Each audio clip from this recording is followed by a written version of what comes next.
everyone. Thank you so much for coming. My name is Casey Deline. I'm the curatorial assistant, registrar, and Louis B. Coleman associate for museum education here at Guildhall.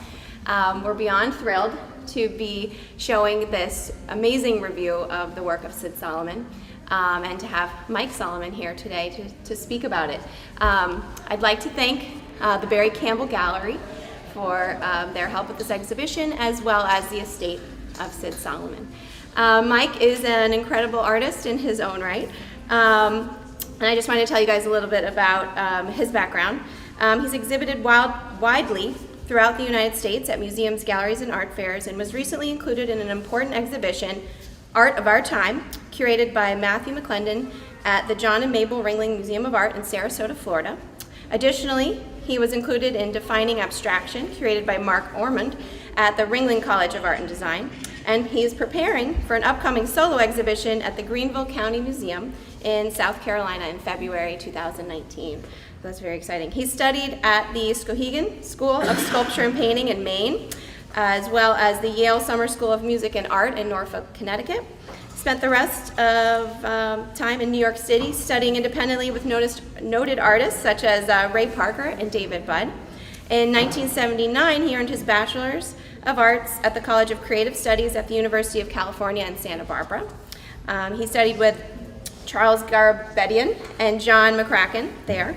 Additionally, he has served as a studio assistant for John Chamberlain, James Brooks, Charlotte Park, and Alfonso Osorio. In 1989, he earned his Master's of Fine Art at Hunter College in New York. So quite the resume. Thank you all for being here, and I'll turn it over to Mike. Thank you all so much for coming. This has been such an incredible experience for me. Last night, the heart wave in the room was really palpable. I think people are discovering Syd for the first time. Some people know the work but haven't seen it in a while.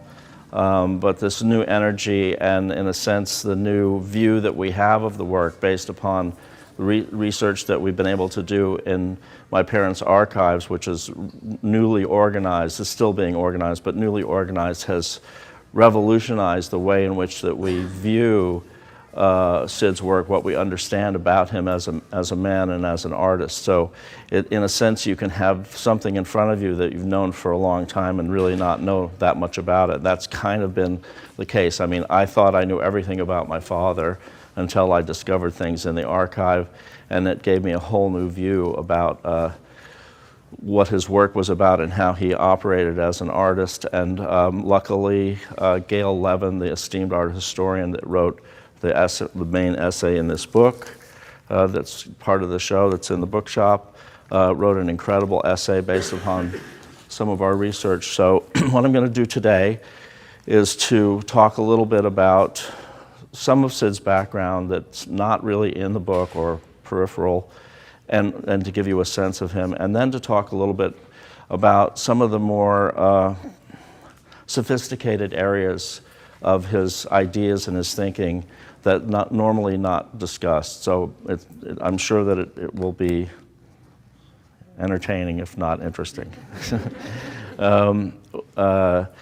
The first thing to start off was that Syd's background was a very rough background. He was born near Wilkes-Barre, Pennsylvania in 1917, and it was a rough area. His people were struggling Jewish people who had to do lots of things to kind of get by. And he was a big boy. He was 13 pounds when he was born. And the area was Hungarians, which his parents were. They were both immigrants, Poles, Czech, people from Czechoslovakia. Those types of people had moved there for coal mining and all the rest of it. So it was a rough coal mining kind of area. He went to school in Wilkes-Barre and in Uniontown, which was not too far away, public schools. He became a football player and was on the varsity football team by the time he was 14 because of his size. He was kind of one of these people that had of these incredible opposites, because while he was a big, tough guy and quite tough and had to fight a lot to get by and to protect his younger brothers, he also had this really artistic side. He was very good at school. He was on the Glee Club. He studied lettering and he studied fine art. And the person that got him interested in fine art was a Native American woman who was his art teacher.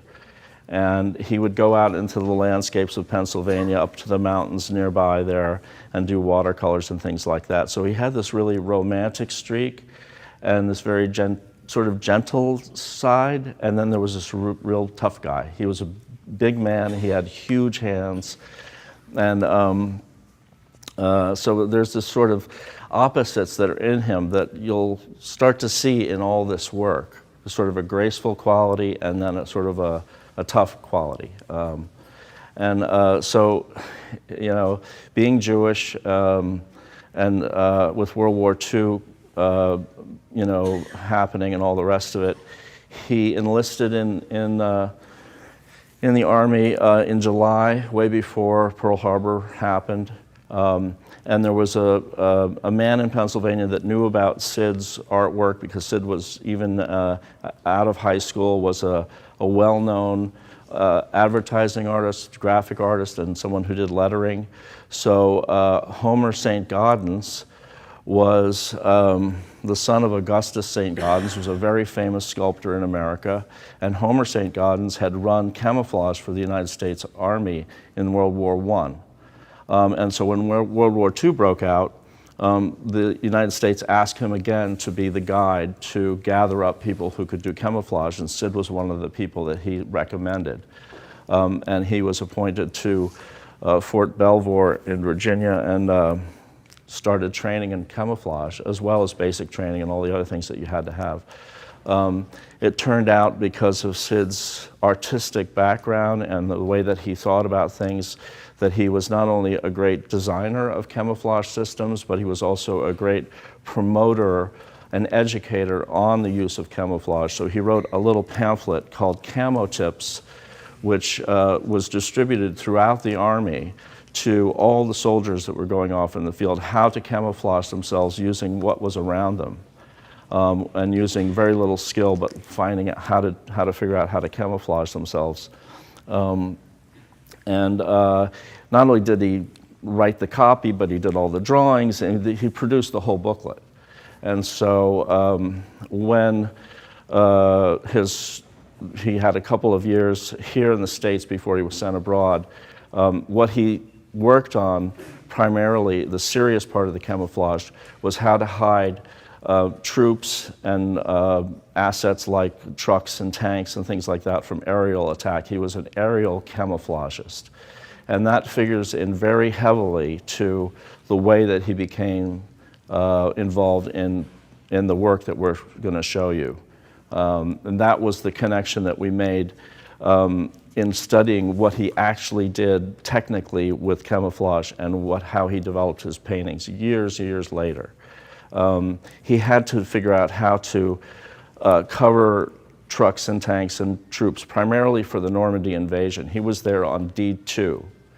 And as you may know, once we broke through the line, there were no supplies. We broke through quite fast. And then nobody had planned on breaking through that fast, so there were no supplies. So there were all these troops with no ammunition, no food, no nothing.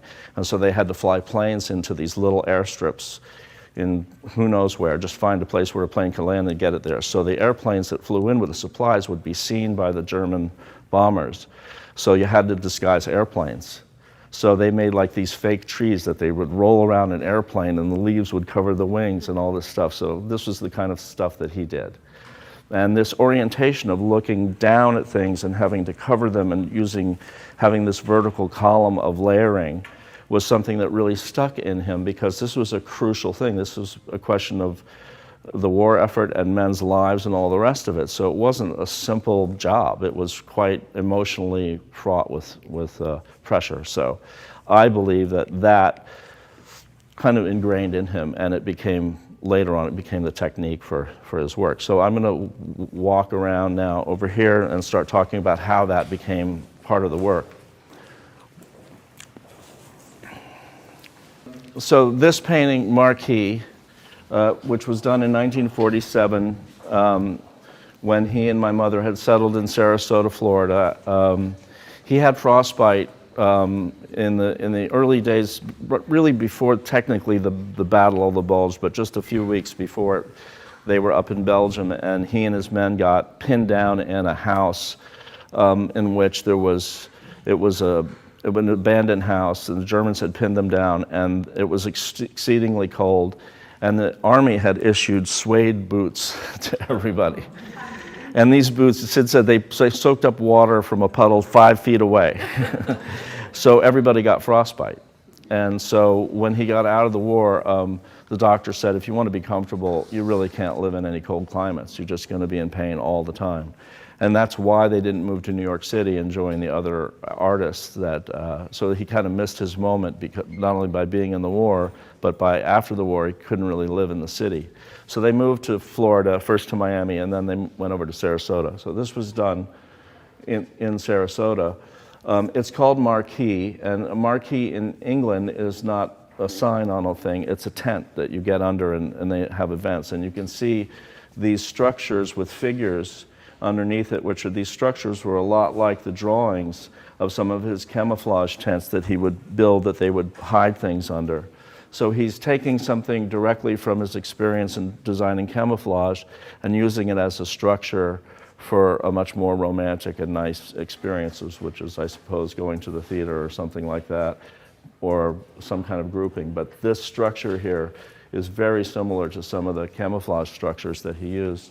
That's sort of the first sort of a literal interpretation of kind of how the camouflage came to be. But we'll get into more esoteric ways.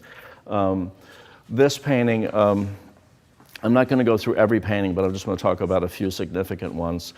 This one and several others that are not in the show, but that exist, were done from an underwater experience. He had a friend that had diving bells, and they went down to Bimini and went diving.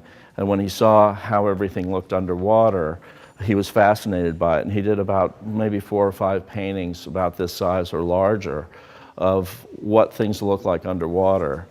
And so what we see is that his orientations are all starting to be unique in a sense. It's not like being in a room and looking at a still life, or looking at something in the space that we normally occupy. He's taking his reference from looking down at the earth.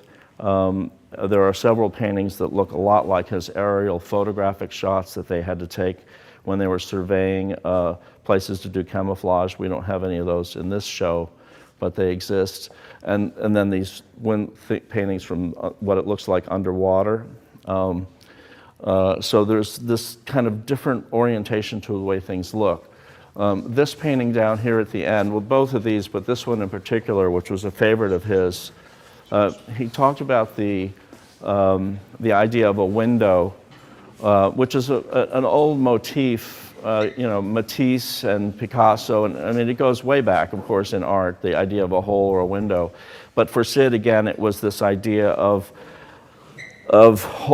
layers, and have one thing is a reality underneath another thing that's a reality, and there are these little windows where you get to see down through it. This was, again, this aerial point of view that he was looking down at things. He had actually designed tents for artillery guns that would hide the gun, and then they'd be pulled open and the gun would shoot a plane down and they would slide up again. They would be covered with foliage or something like that. So this idea, particularly of this little window here, began to be a very strong motif in the work.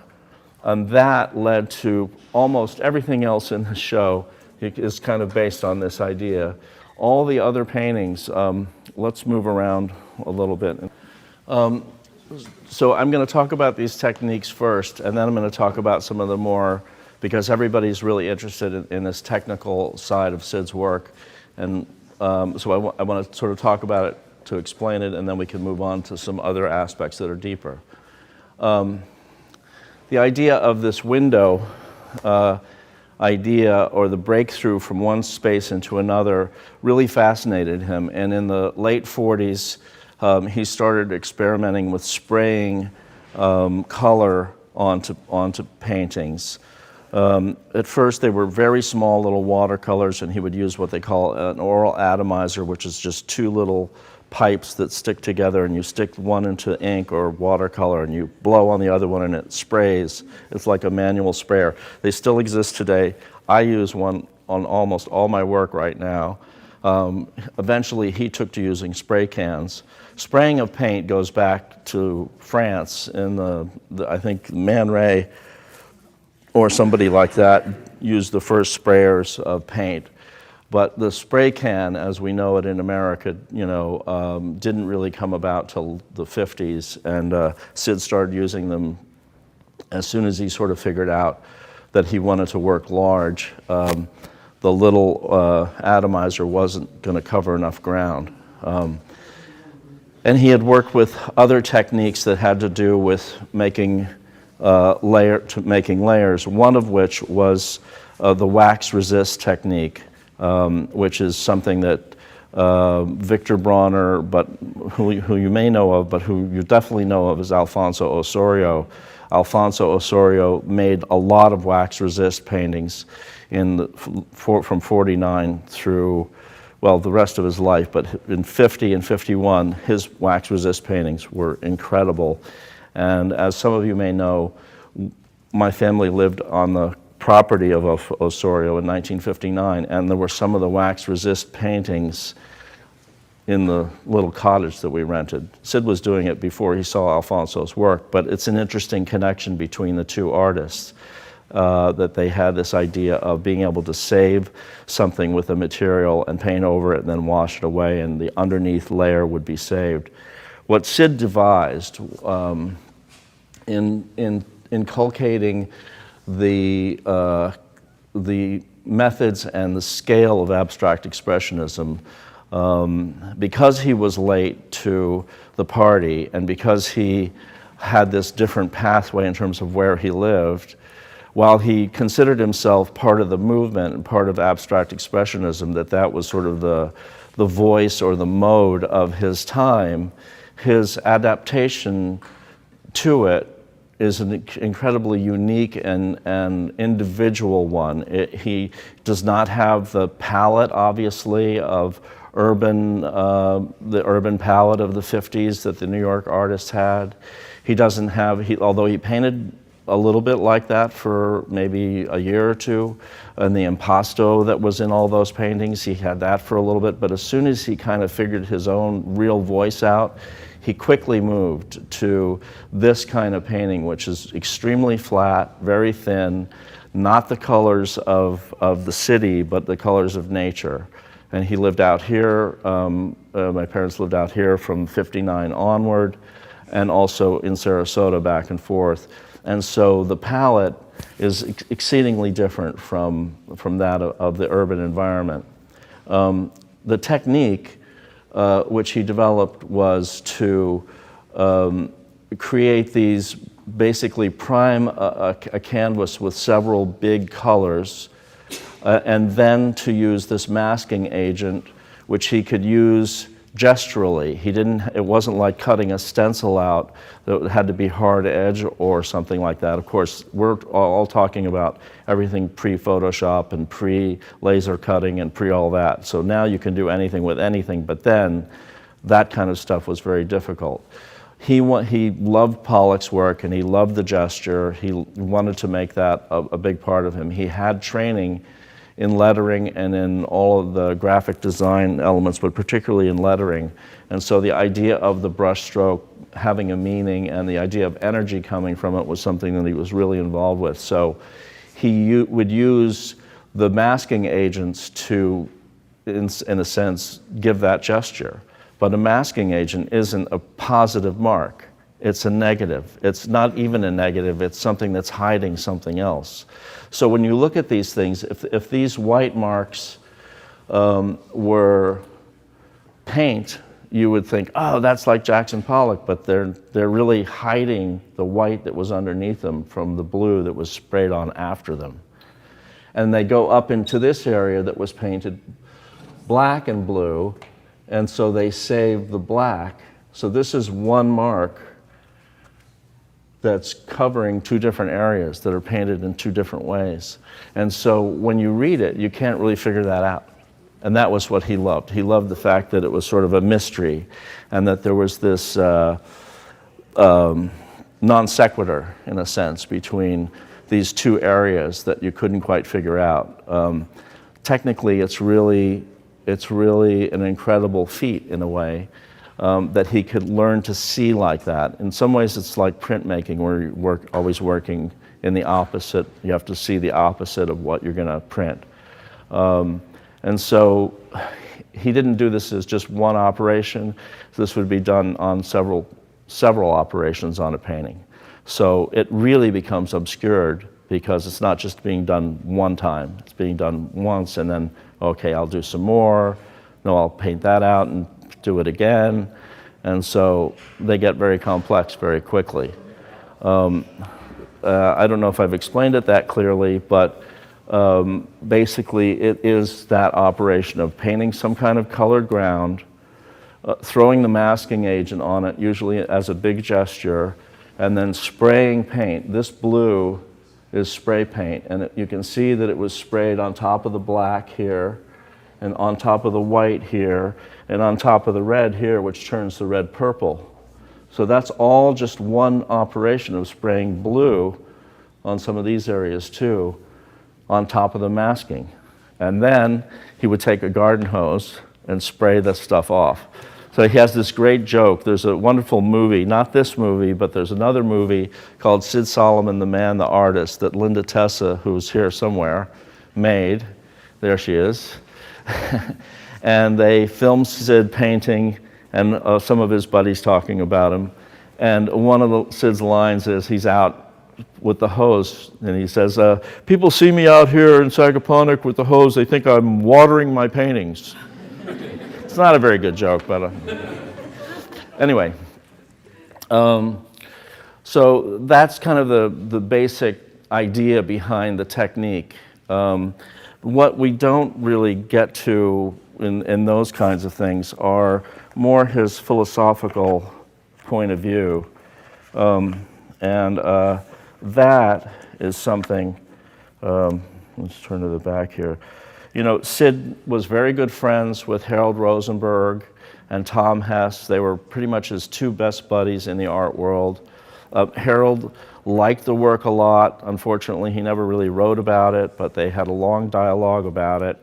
And Syd was also quite friendly with Clem Greenberg. I found a photograph in our archives of Clem down in Sarasota in 1961. I was like, that's Clem Greenberg, isn't it? Yeah. Anyway, so, but he didn't, what Syd didn't do, maybe because he was already an outsider and there was really no reason to try to get inside, or maybe it was because he was always an outsider anyways, was he really didn't buy into any particular camp.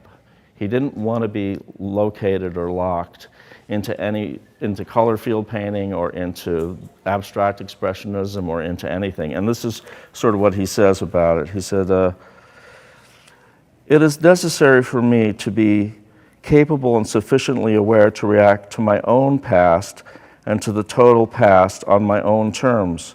I cannot uncover the essence of art by logic, a logic that would compute the answers to the next step for me. And that's certainly a reaction against Greenbergian methodology in terms of painting. So this was a person that had a very independent point of view about what his work was about. And I want to look at this painting for a minute.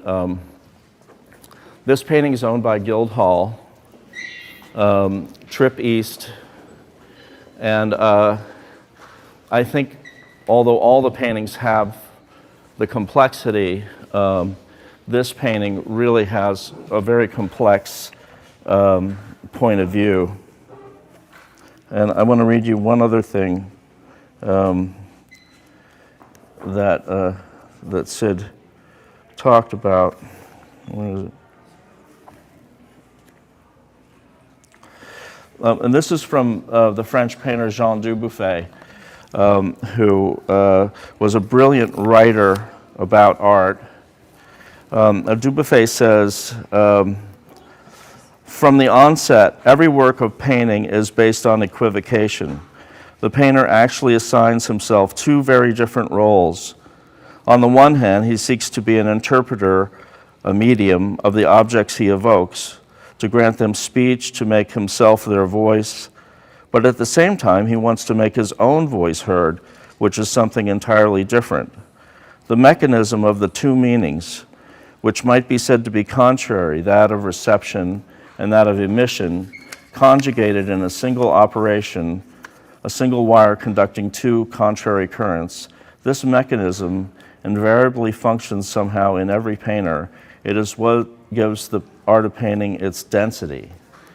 And I think that that perfectly sums up the deeper philosophical point of view that Syd had. He had developed this incredible and original technique, which was, I think, a requirement of artists of his generation. They had to really be original. You know, if somebody used a squeegee, nobody else could use a squeegee. That's the squeegee guy. If somebody threw paint on the canvas, then you were copying him. Nobody wanted to. Now everybody wants to copy everybody. Then you couldn't copy anything. So you had to have an original way that you went about it. So he obviously figured that out. And he had this technical prowess. He was experimenting with what they called polymer temperers, which was the precursor to acrylic paint. There was a chemist down in Sarasota that he knew that would give him this stuff to use, and that stuff became acrylic paint. So Syd was an early experimenter with acrylics, and he had a lot of different technical abilities. But technical ability is just technical ability. You know, these are the skill sets of our trade, but they're not what make painting great. What I think gives painting its density, what gives it a long-lasting feeling, something that we admire not just when we first see it, but maybe we admire it over a 20-year period. We keep looking at a painting and it keeps revealing itself like a great symphony or something, is this complexity that Syd talks about having. That while he had all these ways and technical ways of looking at art and these different orientations of approaching the canvas, his other side, the romantic side, the notions of nature, mixing with his own personal nature, are really much more what the work is about than, if you really want to say what's the work about, it's really about this mixture between external nature and internal nature. And I think this painting perfectly demonstrates that. I mean, we can see a window, sort of maybe a literal window up there, or some kind of light area. There are these forces that seem a lot like nature, the colors seem a lot like nature, but at the same time, they're very emotional and personal. And this is a quote when he's talking about,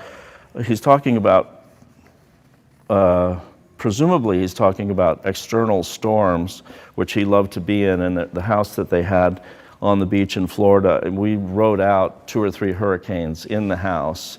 So he kind of loved that. It was kind of like watching this all happen, and water would flow through the house. And but it was also talking about something else. I prefer the first insane ebullience. The first dramatic sweeps are insane speculations of nature in the act of creation, the insanity of life-filling forms bursting with the punch of natural phenomena, the insanity of the storm. I don't really think he's talking about simply the external storm. I think that he's talking about all the forces and all the passions and all the rest of it that he certainly had as generating what the work of art was. And in terms of this idea of being non-systemic in his work, while he had certain techniques that he brought to bear on the paintings, he was always doing something to break what he already knew. He never approached a canvas the same way. Each canvas, he would throw a curve at it and then try to work himself out of that curve. One of the devices that he used was this division of canvases. There are a lot of diptychs and triptychs in his oeuvre. This is the one that we have here in the show. He would paint these in terms of priming, like I was talking about. Each panel would be painted a different color. So this one, I think, was, I don't know if it was red, I think that's sprayed, but I think this one was brown. This one was black. These black marks are the original prime that were on the canvas, and then the masking came, and then this is all spray paint that goes around it. And this one was kind of this mauve color. So it's starting with this problem of a canvas that is divided physically even by 3 colors, and then trying to unite them and bring them together. So that's one of the devices that he would use to struggle through. And this idea of always having a struggle, always having some kind of challenge, I mean, that's really what a long-term painting process is really about. I mean, you get really good at something and you start repeating yourself, and then it goes dead. I mean, that doesn't mean that people wouldn't buy it. It just means it's dead for you.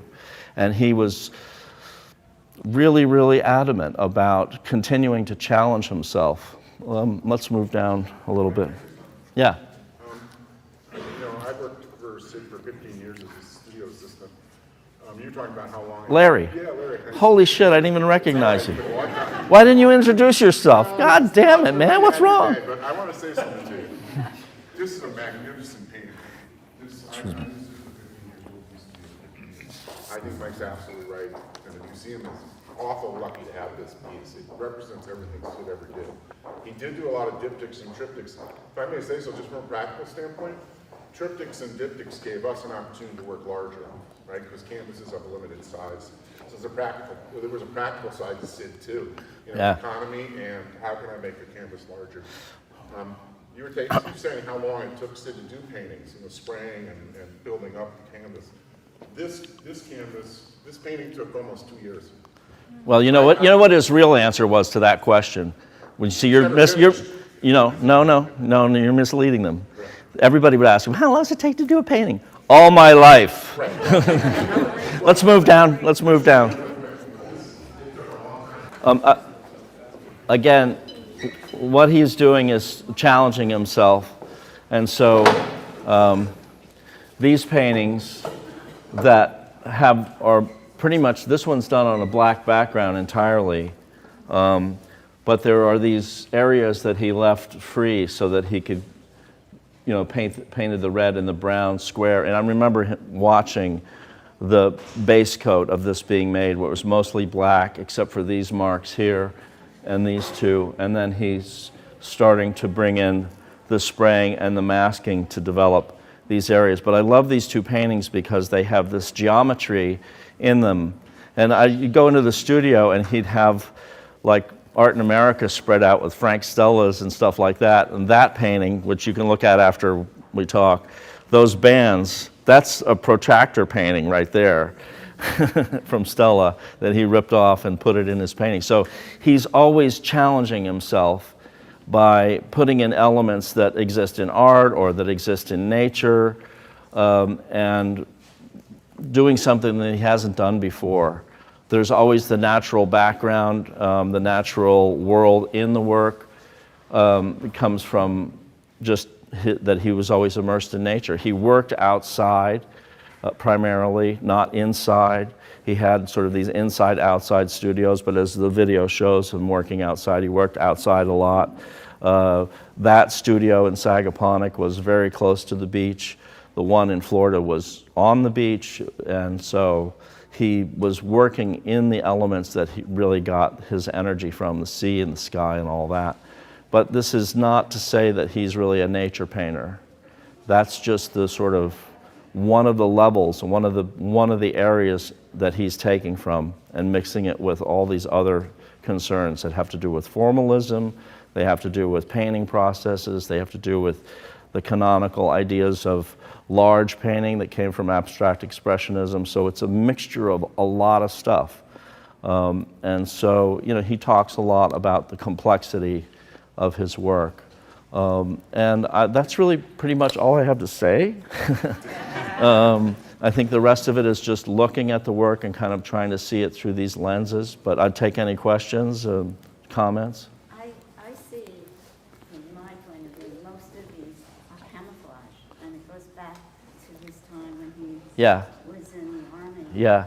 And did he suffer from PTSD, or Hmm? did he suffer from post-traumatic stress? So they didn't Yeah, catch he him did. out? He absolutely did. When he got out of the Army, which was November of 45, so he was in from July of 41 to November of 45, okay? And he had seen some serious battle. He had, he'd also had some fun, but doing the camouflage and all that. But they went to Miami. He had a friend from Pennsylvania that gave him a job, and the jobs were very scarce for these guys coming back from jobs and housing were very scarce after World War I. So he had a job in Miami. Miami was kind of the place where people young men had hung out who didn't go into the war. They just didn't have to. And he would start beating people up. And it got really bad. He was not happy, obviously. In that context. And so the authorities asked him to leave Miami. They said, if you beat one more person up, you're going to spend 1946 in jail. He never told my mother this story, but he told me and my sister the story several times. My mother's still in denial about it, but that's why they drove over to Sarasota. And they got to Sarasota, and here was like the Ringling Museum in this sleepy little fishing town. They were like, wow, this is awesome, let's stay here. And the rest is sort of history.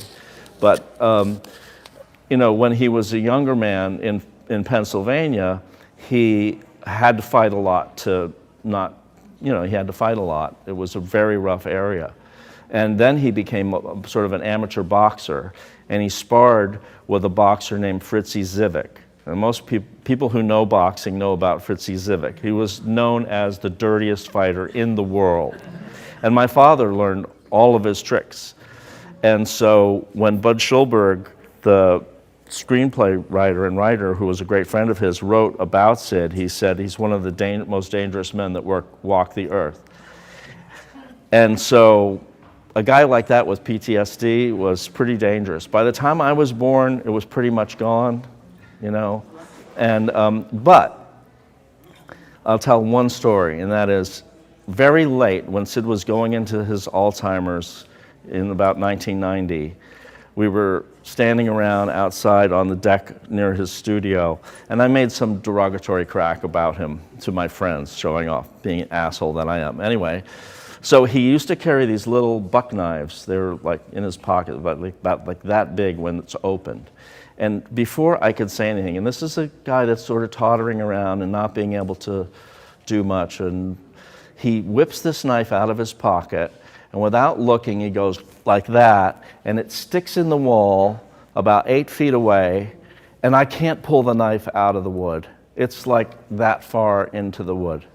And he was like at the end of his life, practically. So I was like, oh my God, he really does have dirty tricks. I'm glad I never got to experience them. So he had that kind of real tough, dangerous quality to him. And I think that that generation of men did have that. The drinking I think that a lot of the drinking was actually to soften it. They didn't really know how to make that transition from one state into the other. And certainly going into the art world was that you had to make that transition. Or even making a painting in a way, you had to make that transition. You don't see that today, but that was a pretty much across the board kind of sensibility. It's not that we forgive it or don't forgive it. It's just that's how it was. That's all. So. Was this his first time to show at Guildhall, or how many times? Syd was in 13 shows at Guildhall. From 1963 on, he was in, and there was one other survey show like this, which we have photographs in the archive. Yeah, so. He must have had to also defend himself from anti-Semitism. Absolutely. But the really interesting thing is I mean, he pretty much left Judaism after he had his bar mitzvah. I mean, he didn't want to have anything to do with it. I was not raised knowing anything about, I mean, we celebrated Christmas. I had to beg to go to temple in 3rd grade when I realized I was Jewish, and I had to realize that I was from a Jewish family and asked to go. And they took me for about 2 weeks, and it was like, nah, we're not schlepping you out there. You're just, so there was no religious part of it. I mean, he certainly considered himself Jewish and had a private relationship with spirituality. I mean, I think that art making is an absolutely spiritual practice. You're dealing with the universe and yourself in it and all that's a spiritual thing. But I think he was a modernist too, so, he didn't go down that road. And, but, didn't change the name, and we lived in the South, and there were plenty of people that, were around, but he really wasn't afraid of it or anything. He was very political in the early years. He did a lot of work for campaigns for people in the White House and stuff like that, the Truman campaign and all kinds of things like that, yeah. Are any of these for sale? Yes. Talk to her. They're both there.